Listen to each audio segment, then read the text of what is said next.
Yeah.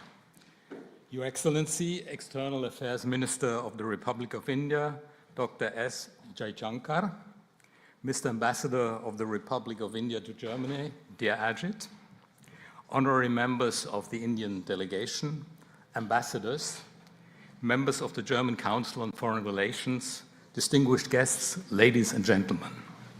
It is my distinct honor and great pleasure to welcome you, Mr. Minister, and your delegation to the premises of the German Council on Foreign Relations in Berlin.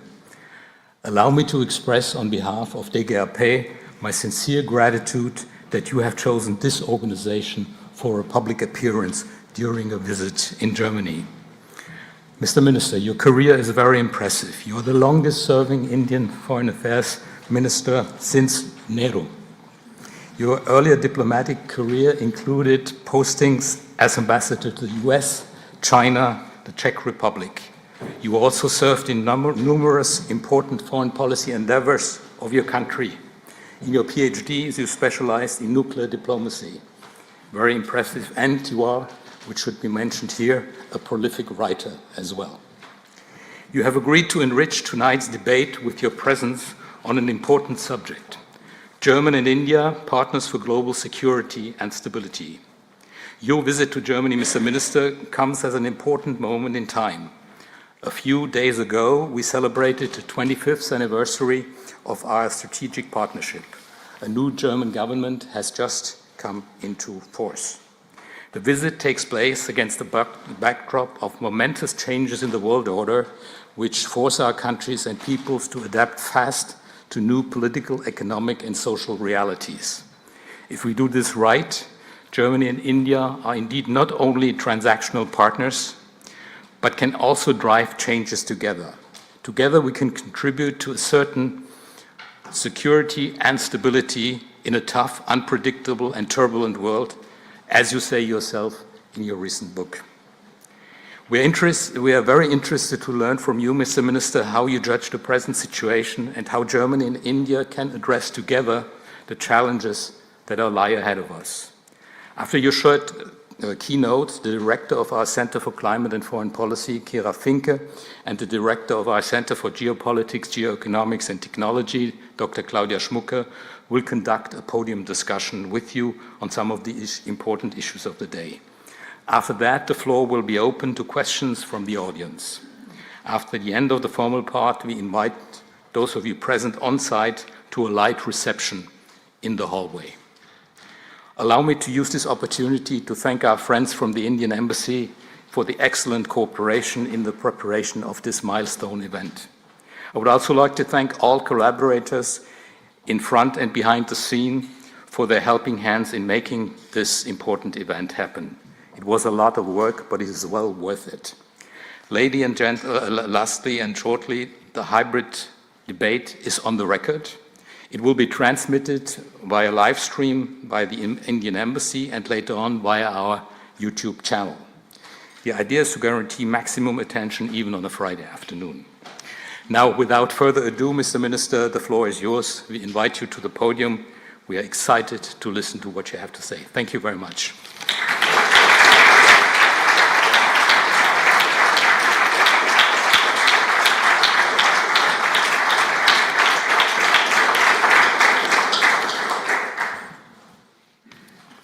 Dr. Rolf Nickel, distinguished guests, ladies and gentlemen, it's really a great pleasure to be with all of you this evening. I thought I'd make a few remarks to set the context and perhaps spend more time in a conversation. It's normally makes it more interesting for the audience and certainly more valuable for me. And let me begin, first of all, by drawing your attention to the logo behind me. I'm here in many ways to underline the 25th anniversary of our strategic partnership. I'm also here at a time when there's a new government in Berlin. It was my great privilege to talk to my German counterpart, Minister Wadephul, on his first day in office. I mean, I had spoken to him before, but still on the first day in office. And to be here early in the tenure of this government, so that we really lose no time in forging a pathway towards taking, after 25 years, to look at the next 25 years and really see where we can take our relationship. I feel a particular kinship for DGAP because I looked out there and found we were invented in the same year. I'm just as old as this organization.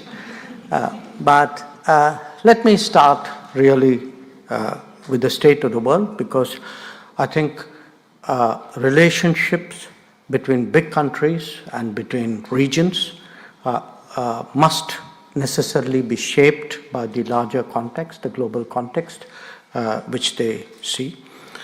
And I'm sure none of you would dispute today that this is a period of considerable political uncertainty, of great economic volatility, of technology concerns, concerns which may sometimes lead to descriptions like the chips war, but really much deeper when one looks at the immense possibilities and the considerable challenges of artificial intelligence, what the AI era holds for international relations, but for each one of us personally, is something which I think is still not exactly visible.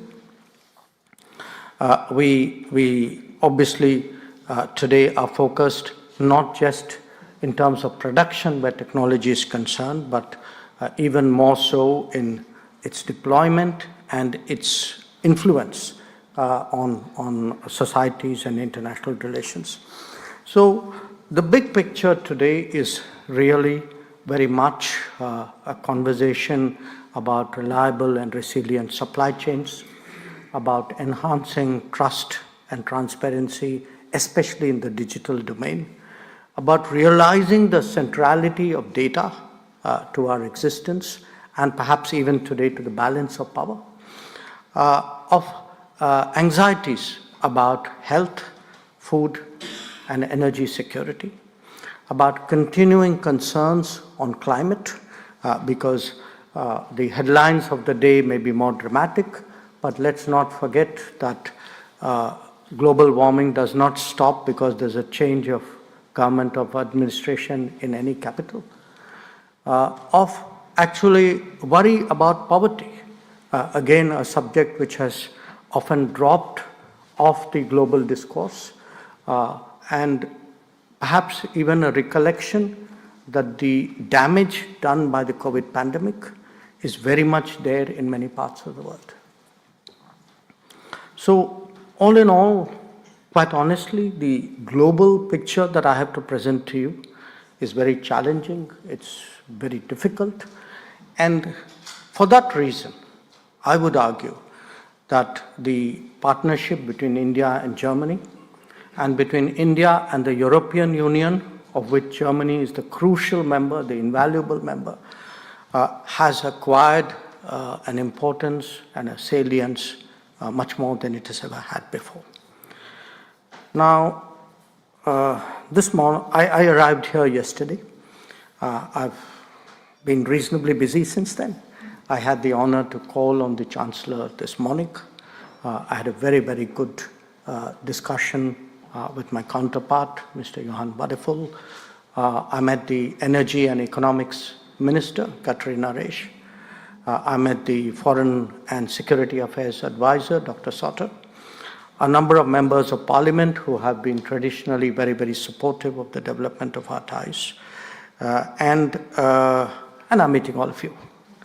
So the reason I stress this is at this time, it's important we start thinking, yes, 25 years of strategic partnership, many things have gone well, maybe we have not fully realized the potential of our ties.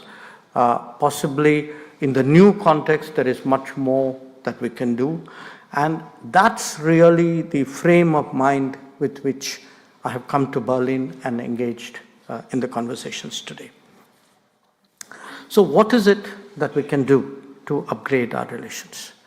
And I would flag for your attention a set of issues, and I hope we can take it forward in the conversation. Perhaps a good start would be defense and security.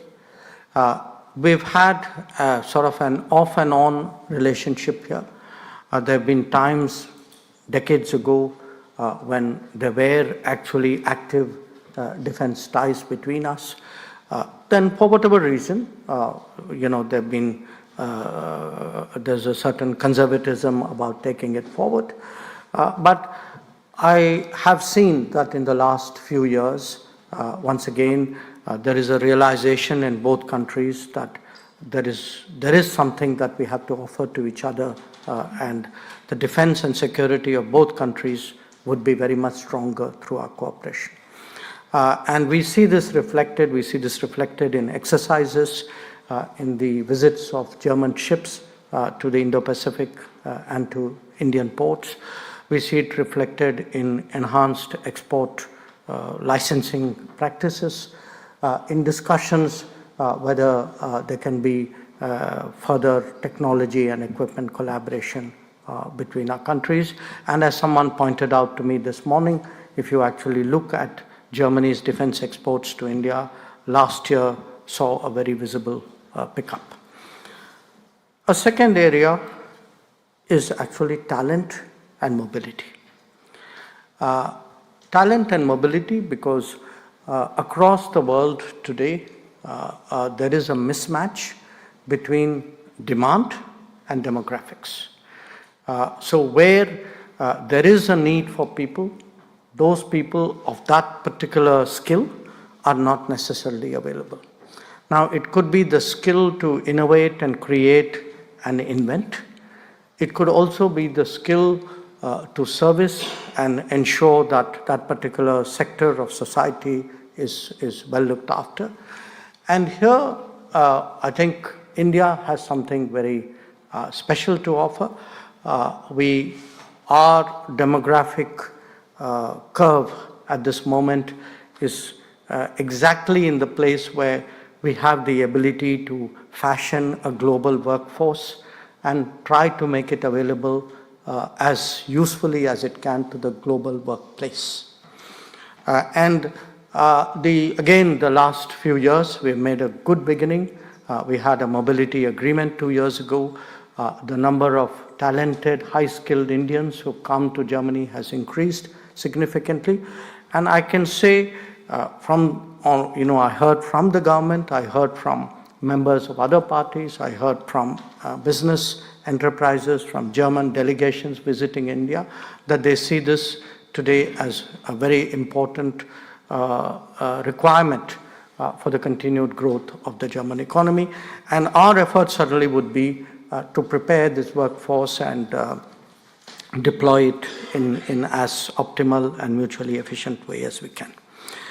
A third area is technology and digital AI, and there are different aspects to it. As I said, one which often has got a lot of attention is the semiconductor side. And just as Germany today is building up its semiconductor capacity, so is India. When different countries, but who are in terms of the worldview and the comfort levels and the way they intuitively deal with each other are comfortable, I would say parallel developments can reinforce each other. And we've seen a very conscious effort made really to harness the Indian talent into the semiconductor and microelectronics industry. And on our part, again, we are, after a very long gap, we are building a fab in India. There are a number of big projects in the ATMP spectrum which are coming up. And how do we make really the world more secure in terms of trusted availability of chips is, I think, a shared goal for our two countries. When it comes to AI, I draw your attention many of you would be familiar with the big debates.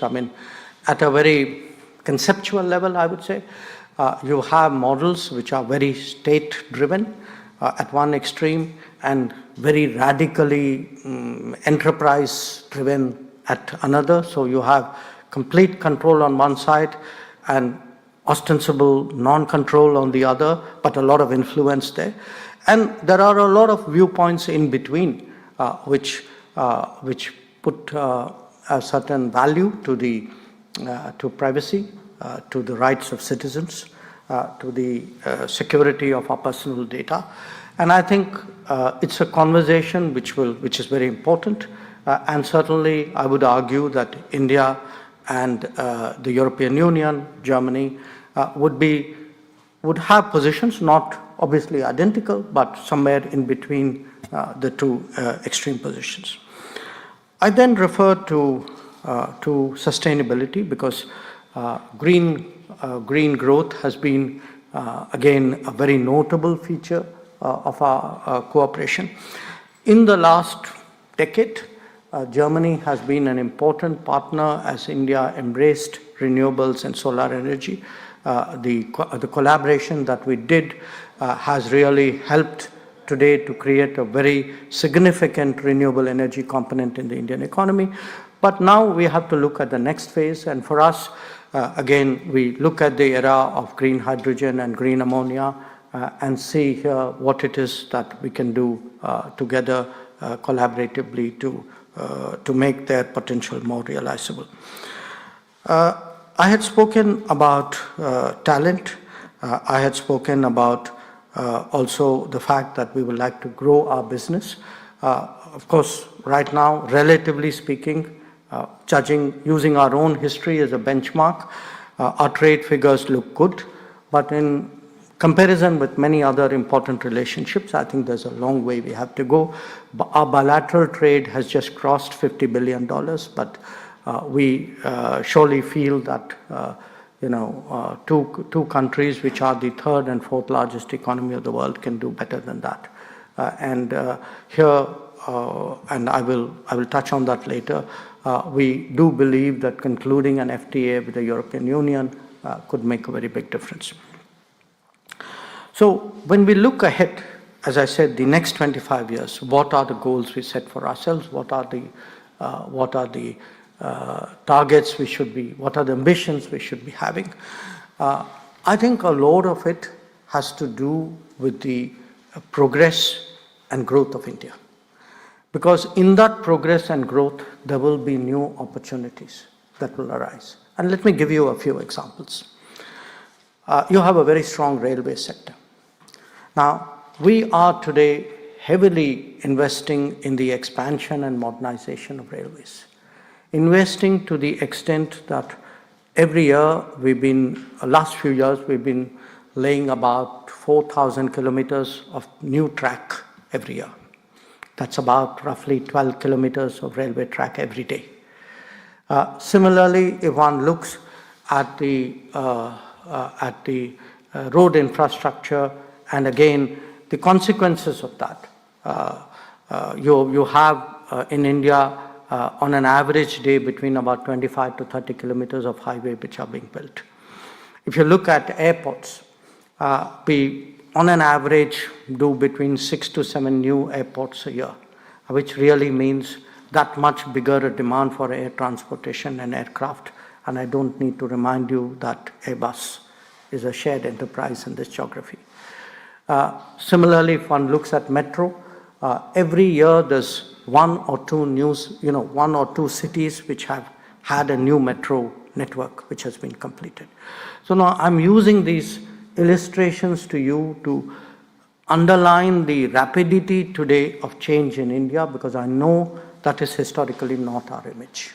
And it's not just happening in the hard infrastructure, it's also happening in the soft. In the last decade, we have created approximately 7,000 new colleges which would be about, on average, 2 new colleges a day. So that will tell you really what is, underway in India. And we think that this offers both new capacities as well as new opportunities for business. Now, moving beyond that, of course, as 2 big and influential countries, we understandably are worried about the world. We look at it from the viewpoint of our interests, but we also obviously take into account our values, our expectations of the world, which any country would like to see mirrored on how it is at home. That's a very natural trait. And here I would argue that it's important that we find, develop and deepen the common ground between us. We live in different continents. We have different levels of development. Our population size is not the same. But it's important, because often how we think about the world depends on, where we are and what we are, where we want to go and what is possible for us, what are the understandings and arrangements and accommodations we make. Because it is, my business is a business of realists, not of cynics, but of realists. And for us today, the more we engage with each other, the more we work with each other. I would argue that, 2 countries located in different continents at different levels of development can find a very large common ground for us together to influence the world. And influence the world because, as I said at the beginning, we need more stability in the global order. We need more predictability and more confidence in the economic order. We need really a stronger mutuality in the cultural order. And that is only possible when you make that effort to find common ground. Now, again, I reiterate the issue that, yes, challenges come. Often debates nowadays become very dramatic, so they vary from one posting to another. But the fact is, many perennial issues also continue. So it's important for us to understand terrorism is a very big challenge and a continuing challenge for countries across the world. We have just come out of an experience in that regard on combating terrorism. I'd certainly be happy to talk about it in the question session. Climate action, again, very, very crucial. Poverty reduction, connectivity, because we want connectivity which is not controlled by single power, which is in many ways a shared, collaborative global enterprise. Conflicts, we have right now 2 big conflicts going on in the world simultaneously, each one of which has actually had a profound ripple impact well beyond its region. Reform of the United Nations. Here again, India and Germany are part of a group called G4, which has been trying to press for a much more contemporary United Nations. So there is a global agenda. There should be an effort for deeper conversations. We need to build up a stronger bilateral collaboration. And much of that, in my view, can be achieved or can be furthered by an expeditious conclusion of an India-European free trade agreement. A free trade agreement in today's context, particularly because for the European Union, in many ways it has been a very key pillar of its foreign policy engagements. But I would certainly argue that in today's context, to conclude an FTA agreement has a significance beyond trade, beyond investment, beyond economics. I think it would send a message today that India and the European Union, India and Germany are prepared to come together to, as I say, build a deeper, closer, stronger relationship, so that the next time we put some round number on a chart like that, I think we will have concrete achievements and realized ambitions for us to talk about. So once again, thank you very much. Thank you for your attention, and I look forward to the session.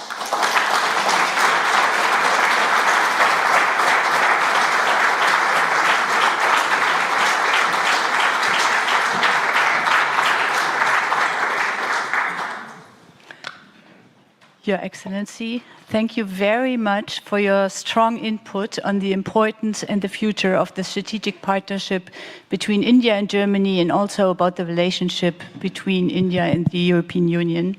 You mentioned, I think, a lot of relevant topics like AI and data, resilient supply chains, energy security, climate and defense that are relevant for India, but relevant for Germany as well. So there are a lot of topics where we can see a lot of potential for cooperation.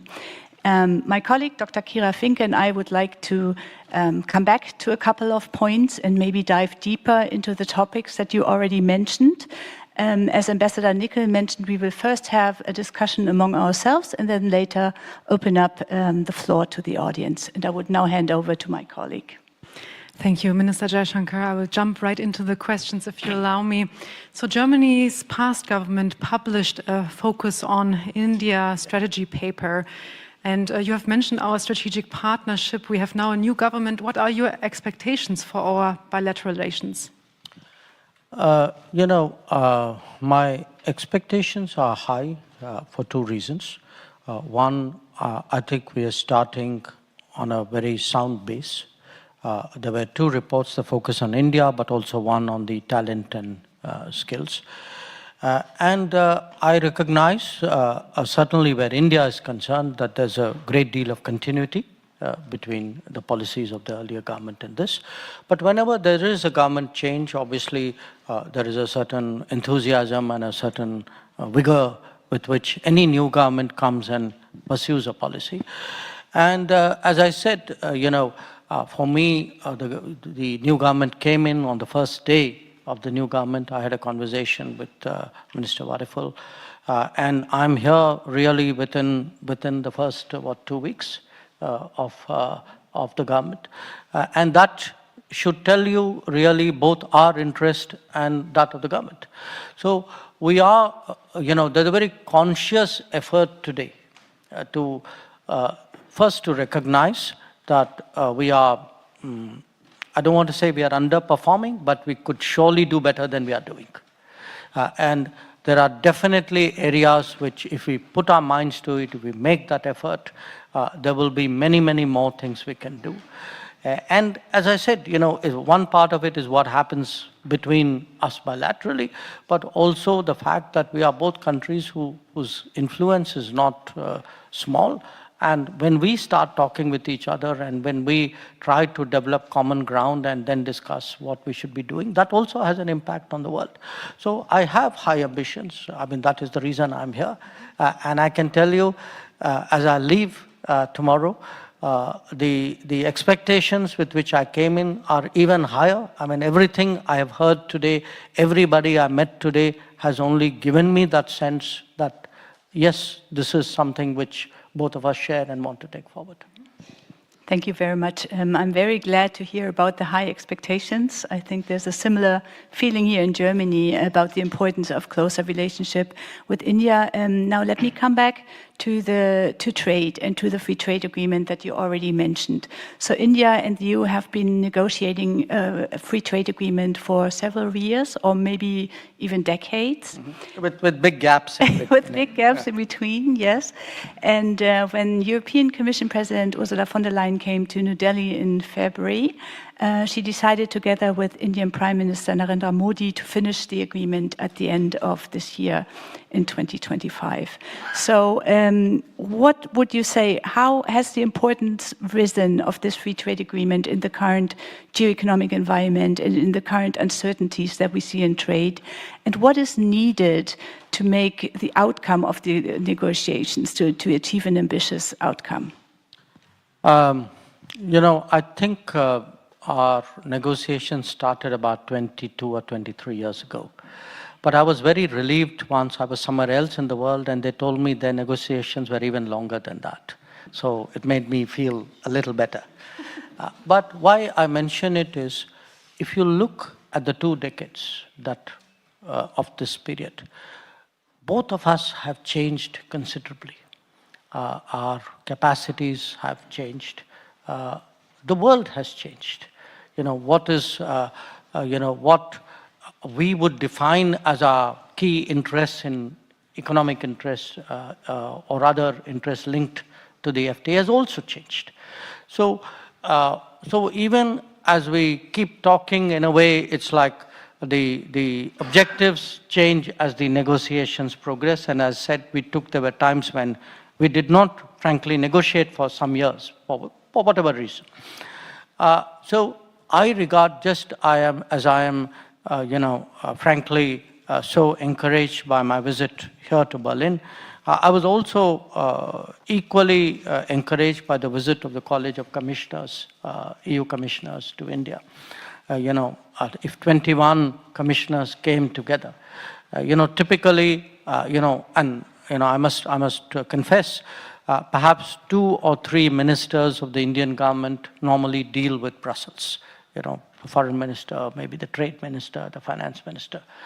But when 21 commissioners come and meet their 21 or more counterparts, and that too again very early in the term, what it does is it immediately sets up a kind of a grid between the Indian system and the EU system. So different parts, all sorts of issues, digital issues, labor issues, sustainability issues, women's development issues, all these start moving because now people are talking to each other instead of funneling everything through 1 or 2 channels. So we very highly value, President von der Leyen's decision to actually bring this whole delegation and spend those 2 days in India so that everybody sits down and gets to know their counterpart and gets to take this forward. In terms of the actual negotiations, it is, my understanding is that it is progressing. I talk regularly to our trade minister. In fact, I spoke to him yesterday. And I think the next few days, it's very likely that he would be again in Brussels. And, it's not my right really to speak about the details of the negotiations because it is not my direct jurisdiction. But I can say this as someone in my career who's involved in complex, stretched out negotiations. First, if there is a political will, if there's a strong political direction to get the job done, I think the negotiators are that much more willing to find solutions than they would. So, they will find a solution rather than do the round and say, okay, when's the next round? Secondly, we have to be, understanding of each other. As I said, think about it. The EU, I think, on average, perhaps has a income per capita which is about 20 times, maybe 17, 18 times that of India. So the levels of development, the size of enterprises, they're very different. Now, any negotiation has to take into account realistically the ability and the constraints and the anxieties and the expectations of the other party. There are things we can do, there are things we can't. And that is often a challenge because, when we do multiple agreements, we tend to transpose one onto the other. If you look at, let us say, agriculture, or you look at dairy, we are a country of very small land holdings. People, when they do animal husbandry, have very small number of cattle. So they understandably have issues when confronted with another economy where the scales are so much bigger, and therefore the costs and the efficiencies are very different. So I felt earlier on, because I have myself been now for 11 years been monitoring and sometimes involving myself in these negotiations, I feel there is a much more sympathetic understanding on the EU side about what's possible, what is fair, what is realistic. And I hope if that translates into something also creative in a landing point, I feel it's something which, that will allow us to move forward. Thank you. I want to, talk about the issue of climate and development. And India has a net zero emissions goal for 2070, and it has also set out the goal to achieve the developed country status by 2047, 100 years after its independence. How can these goals jointly be achieved, and how could the German-Indo partnership serve green growth? Well, I think in many ways, these are multiple quests. They are autonomous in a way, but they are interlinked, obviously, in a way.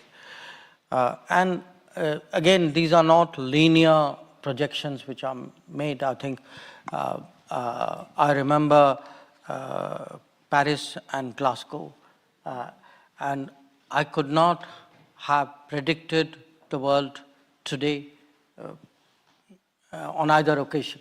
There's been such a unexpected and dramatic turn to the world economically, politically, in terms of technology, etc. So yes, those are commitments and aspirations and goals. But again, these are realized if you go building block by building block. That's how real things actually happen. They don't happen in a sweeping manner. So let us say, I'm just giving you this as a very handy example. We have one of the largest railways in the world, and as I said, we are expanding it very rapidly. But we have set a net zero target for the railways of 2030. So the more we are able to, let us say, grow greener transportation, so railways and waterways. In fact, it was one of the subjects which we discussed today in our official meetings. What is it that Germany can do? Because these are both areas where you have very deep strengths.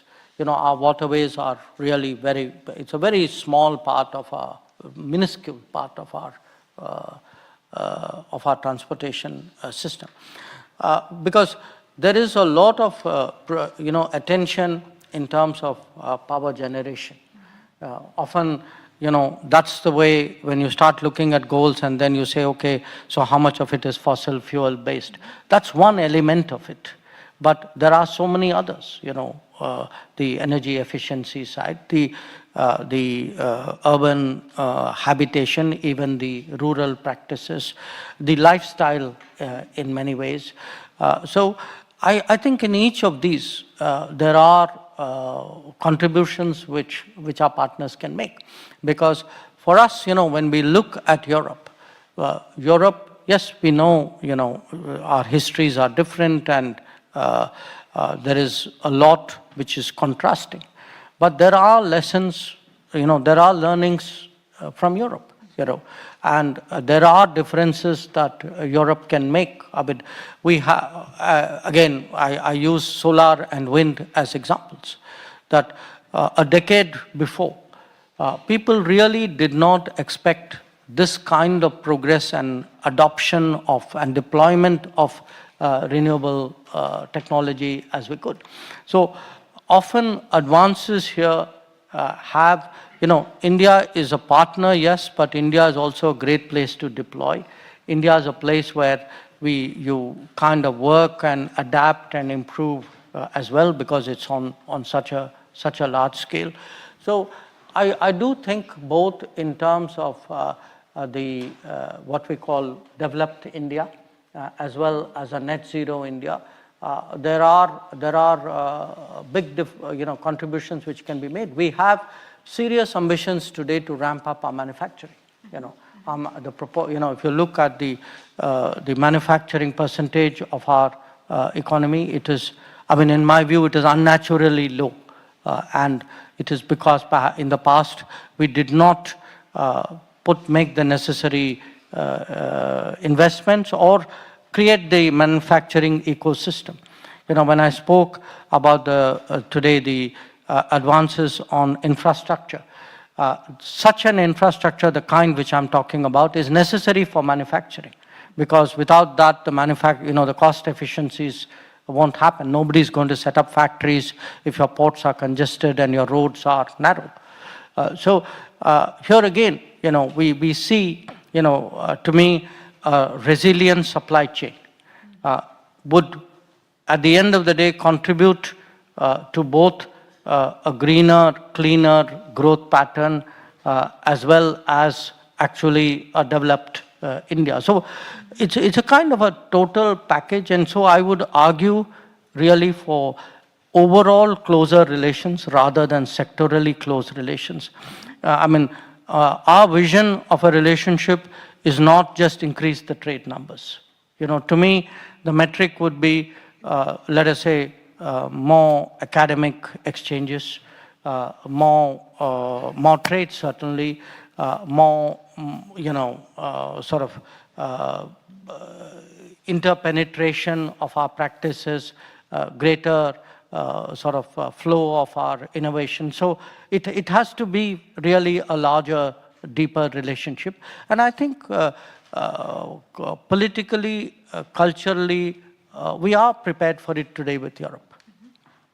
Thank you. You mentioned that India, and I think Germany also, is interested in a greater and larger relationship. And this is where my question comes into place. I would like to turn the focus on the Indo-Pacific. So in what ways can India and Germany enhance their cooperation in the Indo-Pacific region, not only in trade, but also with regard to the security challenges that we face in the Indo-Pacific? The Indo-Pacific has, of course, its own set of issues. Security is one of them. But I would actually point to a different concept, which is how do we give countries in the Indo-Pacific more choices? If countries in the Indo-Pacific have a single choice, they're railroaded along a certain path and they develop the dependencies, and frankly, they're put in a very unenviable position. So one part of what we are trying to do really in the Indo-Pacific is to give different countries different options in various domains. Let us say, I'm using again an example, telecom, or digital infrastructure, or maybe space-based applications, or health choices. During COVID, for example, what we tried to do in the Indo-Pacific was really to see if countries of that region could get expeditious access to vaccines. And, some of it we did in a national capacity, some of it did as a quad enterprise, but a lot of it was done by Gavi. And Gavi was a very European-driven effort. If you take the development or I would say the socio-economic side, so giving choices is one. The second part of it is really stepping up in terms of the global goods, because historically, much of the world, and certainly Indo-Pacific, I think have, almost reflexively turned to the United States when something happens. And we have to recognize that there is a evolution, and perhaps now more than an evolution, in how the United States is engaging with the world. What is its stance, what is its posture, what is its willingness to commit resources and undertake responsibilities. So, in a different context, you use the word burden sharing in this part of the world. But if one looks, for example, at if there is a disaster, if there's a typhoon, so who comes today to help? I remember in 2004, when there was that big tsunami, we had actually The bulk of the response came from the US, from India, to some extent from Japan, some from Europe, perhaps a little bit from Australia. Today, if you look at the last, say, 5 years in the Indo-Pacific space, I just give you a recent example. There was a huge earthquake with an enormous loss of life in Myanmar. Now, it's very interesting. Who went in? Where were the teams which, which arrived there on the first day? Who did the search and rescue? Who set up shelters? Who created the mobile hospitals? It was actually basically India and China. So I put it to you that there is also today, in a way, a deficit in global goods. So one part of it is give the choices, but the other part is how do we collectively, collaboratively address many of these needs. And we do feel there is a intent certainly on the part of Europe to do it. But intent by itself won't work if you don't have partners who make it possible. And it's an analogy not with a European country, but I think the concept you will understand. If we have to do something in the Pacific Islands today, there was a big, I think a mudslide. I mean, a lot of people lost their lives in Papua New Guinea. What we did was, we have an arrangement with Australia, which partly came out of the Quad, where our relief and our supplies went into Australia. And then they took it on from there to Papua New Guinea. So I would argue that we need between Europe and India, and certainly Germany and India, because you are so crucial here, to create now new modes of collaboration to deal with global crisis and these kinds of happenings, because the old 911 number is not going to work. Thank you for these thoughts. You have mentioned in your opening remarks the issue of terrorism, and we have all witnessed the horrific attacks in Pahalgam. I would like to ask you, what are the international implications of the conflict in Kashmir with regards to China, Russia, the US? Okay. Look, first of all, this was not a conflict in Kashmir. This was a terrorist attack. And a terrorist attack which is part of a pattern which has not only targeted the Union Territory of Jammu and Kashmir, but other parts of India as well. So it's very important to clarify, because when you project it as a conflict, you're really putting the perpetrator and the victim, without meaning to, I understand, at the same level. So this was a horrific, particularly brutal terrorist attack, because it was meant to create a fear psychosis and destroy the tourism economy of Kashmir, which is the mainstay. And it was also meant in a way to sow religious discord, the manner in which it was done. So what we were responding to was terrorism. And when we respond to such an attack, I think there was a lot of international understanding. So it was very, to me, it was telling that the UN Security Council, 3 days after the attack, actually issued a statement saying that the people who did it should be brought to justice, they should be held accountable. And that is exactly what we did on the 7th of May. So we targeted terrorist headquarters and terrorist centers. And our campaign is against terrorists.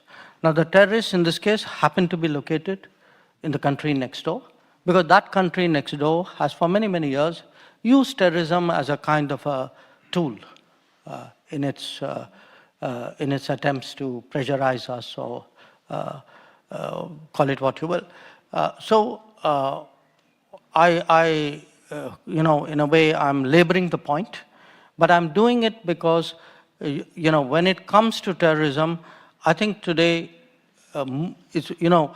there's virtually no country which would say, I approve of what is done, or no country which would say, I don't condemn what was done.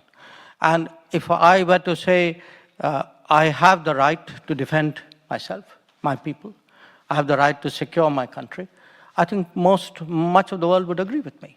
And I'm happy to say that Germany does. You know, we are very encouraged both by the very early condemnation of the terrorist attack, as well as the very clear message which we got on the 7th of May, and again today from Minister Wadeful, that Germany recognizes India's right to defend itself against terrorism. Thank you so much for answering a broad range of questions. If time allows, I would probably have three questions from the audience really briefly, and then hand back to you also for final remarks. One question over here, one question over there, and the last question over there. Please really briefly introduce yourself and pose a question.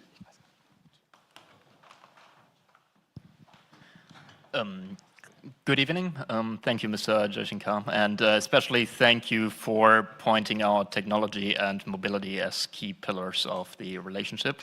I'm Jonas Kepsch, and I'm with Bertelsmann India Investment, a venture capital especially dedicated to investments into Indian technology companies.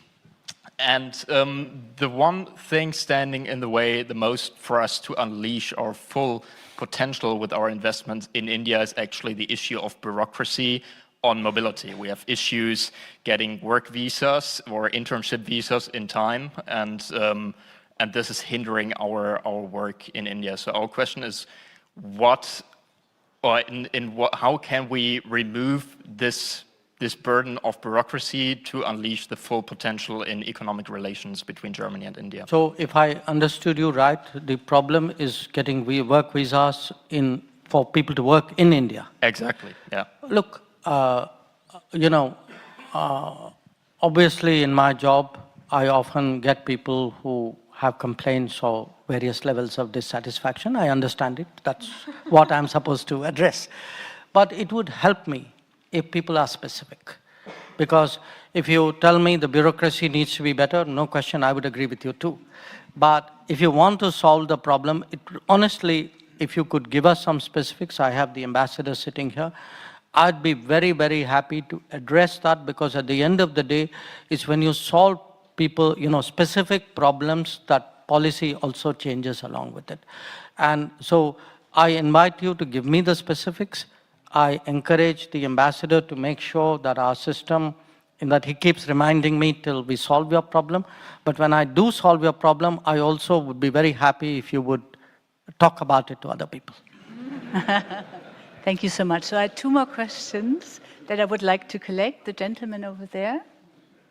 Maybe a microphone? So I'm Dr. Vivek Arunachalam, Professor for Business Innovations. One of the things that you emphasized was actually creating a kind of improving the relationship between India and Germany is something that you emphasized. Do you have an idea of pressing upon, of creating something like a innovation-based think tank, especially bridging between India and Germany, especially because India is now climbing above the value chain, because it's no longer into the low-end innovation. It needs to go to the high-end innovation. And especially, Germany is also very strong, especially based on their experience of the industries. So do you believe in creating a kind of a innovation-based think tank which can really support down the exchange of academic councils, industry-specific ideas? So how do you see about this?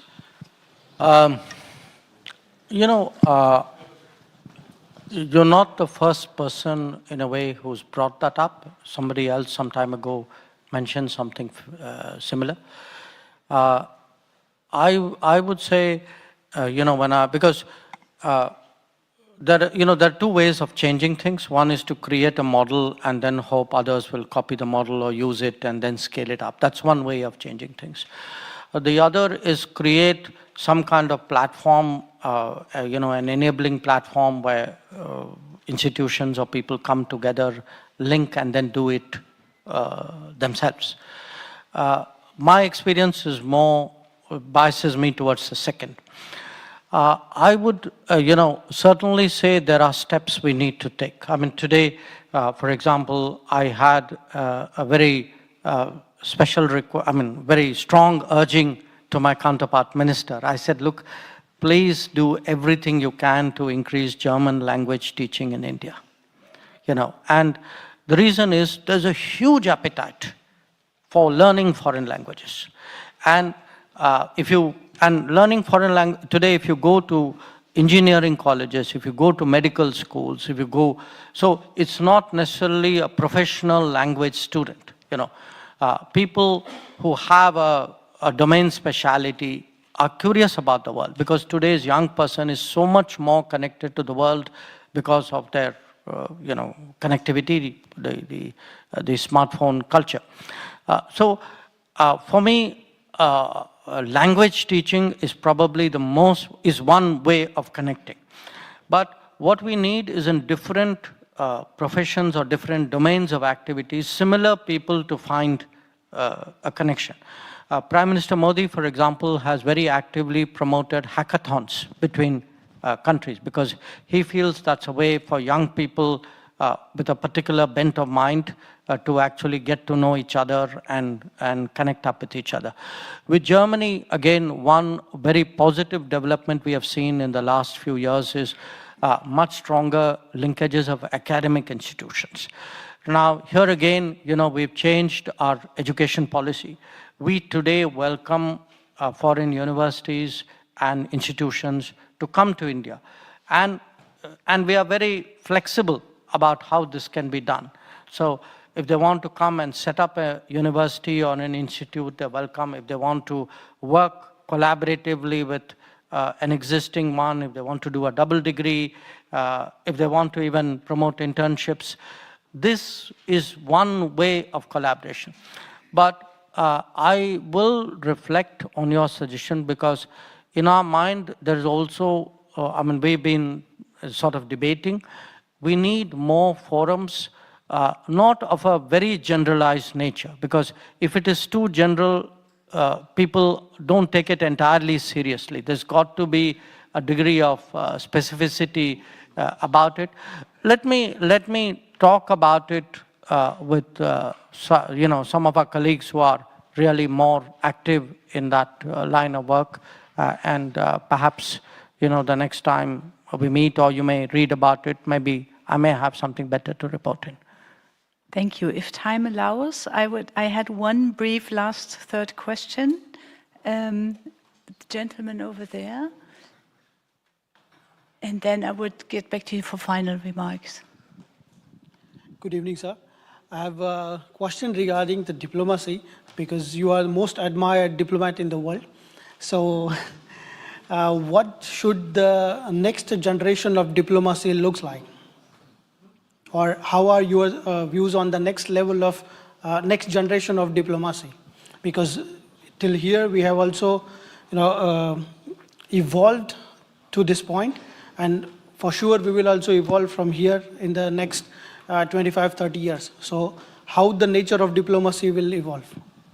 The problem when you ask someone what would be the next generation, that's a nice way of telling them that they are sort of getting extinct. So you are saying, your time is over, what would be the evolution looking like? So I take that in this, in the right spirit. But, again, I'm really reflecting even, let us say, the last decade or two. I think in many ways, the traditional ways of diplomacy, and that's not just, how you dress and how you, first of all, the complexity of the world has increased. The speed at which you have to react is that much faster.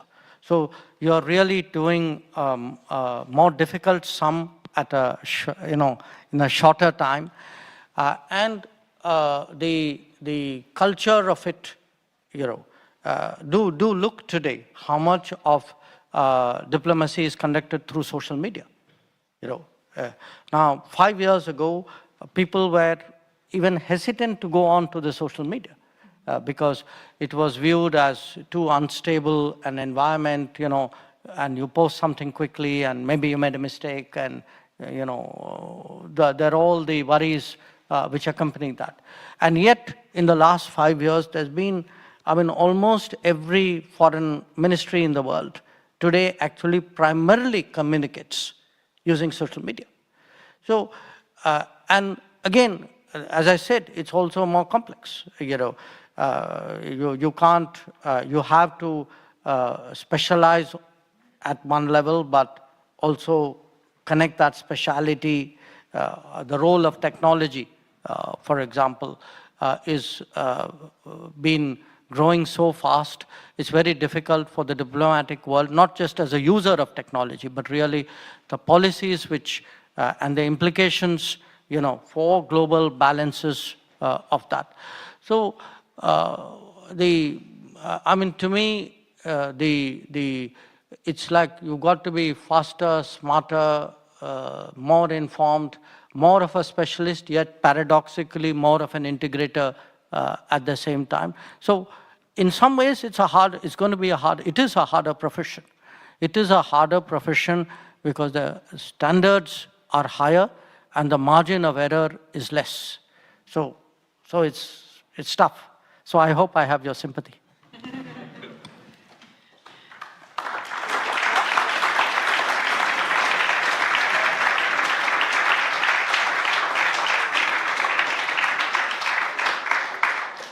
Minister Jaishankar, we are very grateful for your time. It was a very intriguing conversation, and therefore, although you gave us so much time, time was too short. And we take a lot away from this. And I would also like to thank the Indian Embassy who have helped prepare with us this important event. Thank you again for gracing us with your attendance here at DGAP, and we would love to welcome you back again soon. Thank you very much.